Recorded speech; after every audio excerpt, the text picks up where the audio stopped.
আগুন ধরে এসিডি নিয়ে আসেন বাতাস সেদিকে এদিকে 01762 মাছগুলো কিন্তু ওটা দাও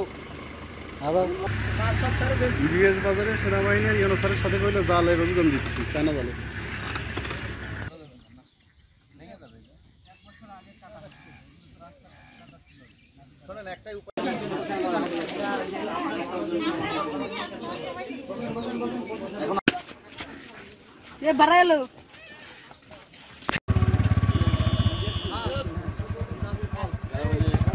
চলন বিলে দেশীয় প্রজাতির মাছ এবং জীব বৈচিত্র্য রক্ষার্থে আমাদের নিয়মিত মোবাইল কোর্ট এবং অভিযান কার্যক্রমে আজকে আমরা প্রায় 12 লক্ষ টাকার চায়না দুয়ারি জাল এবং 20,000 টাকা মোবাইল কোর্টের মাধ্যমে জরিমানা আদায় করা হয়েছে। আমাদের আজকের এই সফল নেতৃত্ব পরিচালনা করেছেন অত্র উপজেলা নির্বাহী অফিসার।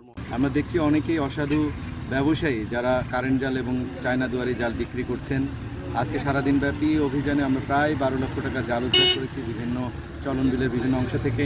একই সাথে আমরা 2টা প্রতিষ্ঠান যারা এটা বিক্রি করেন ব্যবসায়ী তাদের সেই ব্যবসা প্রতিষ্ঠানকে সিলগালা করেছি। একই সাথে 20,000 টাকা জরিমানা করা হয়েছে। এই অভিযান অব্যাহত থাকবে। প্রশাসনের পক্ষ থেকে আমরা এটুকু জানাতে চাই যে কোনো ধরনের অবৈধ জাল আপনারা চলন বিলে দিবেন না, এতে মাছের যে প্রজনন অথবা মাছের যে বংশবৃদ্ধি সেটা ব্যাহত হচ্ছে।